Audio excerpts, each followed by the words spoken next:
Okay, so get this. Ever heard Jingle Bells sung by dogs? Sung by dogs. Yeah, dogs. Like barking. Well, yeah, kinda.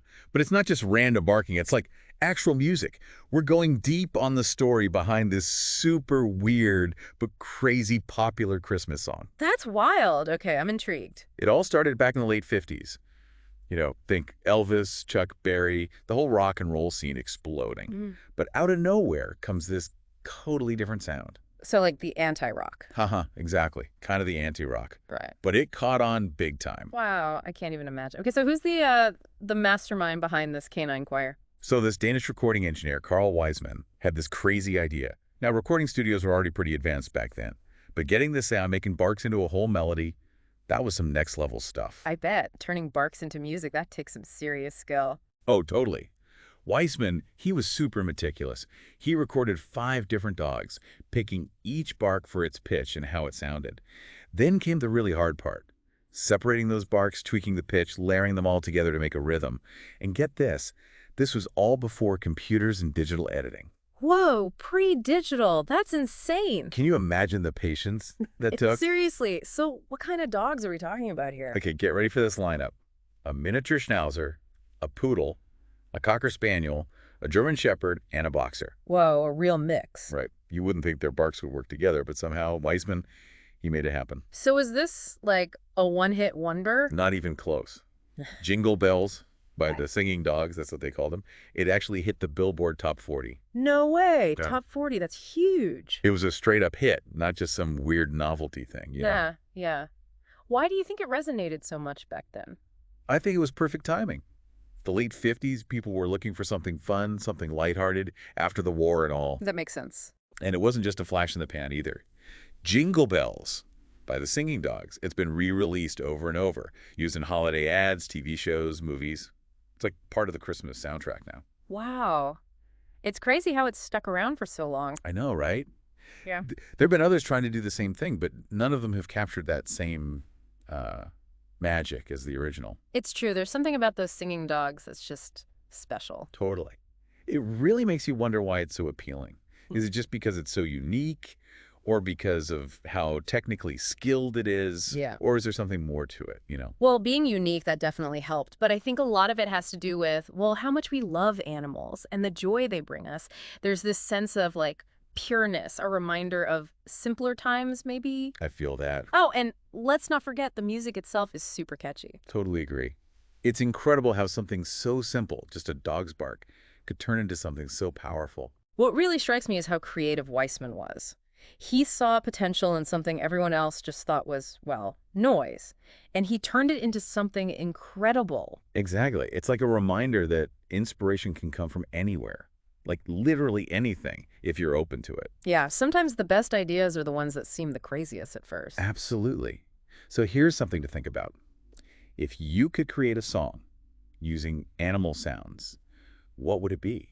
What kind of animal band would you put together? And what kind of musical masterpiece would you create? That's a good question. Well, it's something so strange. But at the same time, you've probably heard it. Maybe even a bunch of times. Okay, I'm intrigued. Tell me more. It's, the Singing Dogs. The singing dog. Yeah. You know that whole Jingle Bells thing? But with dogs. You mean like with dogs barking? Yeah, with dogs barking, like the dogs are singing Jingle Bells by barking. Wow. That's definitely different. But I feel like I have heard that. So how did this even happen? All right, so picture this. 1958, this record producer, Carl Weismann, gets this idea. He's going to arrange Jingle Bells using only dog barks. Using dog barks? Like, how do you even come up with that idea? Right. You got to give him credit for creativity, though. Yeah, for sure. But, like, how did he even do that? Just record any dog barking? Well, that's where it gets kind of interesting. Weismann was very particular about the whole process. It wasn't just any dogs barking. Yeah. He was very intentional about it. He actually picked 5 different dog breeds. And they all had their own, vocal range. Ah, okay. So I guess different dogs have different types of barks. Exactly. Like he had a miniature schnauzer, a poodle, a cocker spaniel. A cocker spaniel? I can't even imagine what kind of Jingle Bells bark that would be. I know, right? But he also had a German shepherd and a boxer to round out the group. So did he just like have them all bark at the same time or something? How did he actually make it sound like Jingle Bells? Well, it gets pretty wild. Mm. He actually treated those barks like they were instruments in an orchestra, like a violin or a trumpet or something. Okay, but dogs barking, how is that even possible? He spent hours, I mean hours, listening to all these different barks. And he was picking specific ones based on, the pitch, how high or low the bark was, Oh, wow, I see. and the timing to make sure it fit the rhythm of Jingle Bells. Hmm. And then he'd edit them all together. That's actually pretty incredible when you think about it. Yeah, a lot of work went into it. But I guess that's why it worked, because it wasn't just some random chaotic barking. It makes sense. But Yeah. did people actually like it? Oh, they liked it. It wasn't just some weird experiment that nobody cared about. Get this. Jingle Bells by the Singing Dogs actually made it onto the Billboard Top 40. Wait, seriously? Like the real Billboard charts? Yeah, Top 40. I mean, how crazy is that? It's amazing. I mean, for a song barked by dogs, that's pretty impressive. Right. It really caught on. But why, though? Was it just the novelty of it? Like, oh, hey, listen to these dogs bark Jingle Bells. Well, the novelty probably played a big part, but I think it was also the timing, Yeah. It came out right during the holidays, and that's when people are looking for, those feel-good songs, the kind that just make you smile. That makes sense. And come on, there's something just inherently charming about dogs, right? And then you have them singing. It's cute. I'll give you that. It definitely appeals to that, our love for animals, especially when they do things that are funny and unexpected. And that cuteness factor, I think that's what made it last, too. This isn't just a one-hit wonder from the 50s. Oh, yeah, I feel like I've heard this recently. This thing has been re-released so many times over the years. Yeah. Like, they put it out again and again, and people still buy it. I bet. And you hear those dog barks everywhere. Holiday commercials, for sure. Yeah. And I know I've heard them in TV shows, like The Simpsons. Makes sense. I'm pretty sure they even made it into a movie or two, like Yeah. Home Alone, maybe. Yeah, I think you're right. So it went from this wacky idea to a hit song to something that's part of pop culture now. That's like a cultural icon. Who would have thought? I mean, it shows you that music can come from anywhere, right? Yeah. It doesn't have to be like traditional instruments or anything. Sometimes the weirdest ideas end up being the most memorable. I guess that's true. Like, what if there's a whole world of undiscovered music out there, Yeah. just waiting for someone to find it? It makes you wonder, right?